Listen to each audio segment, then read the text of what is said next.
અક્ષય શું કરો છો? બેઠા.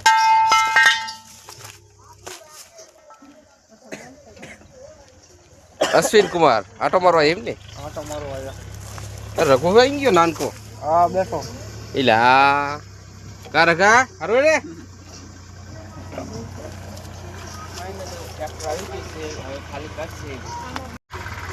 ચલો ટ્રેક્ટર આવી રહ્યું છે. હલલ લઈને આમાં ખાલી કરવાનું છે. હાલારામાં લાવો પાણી લાવો.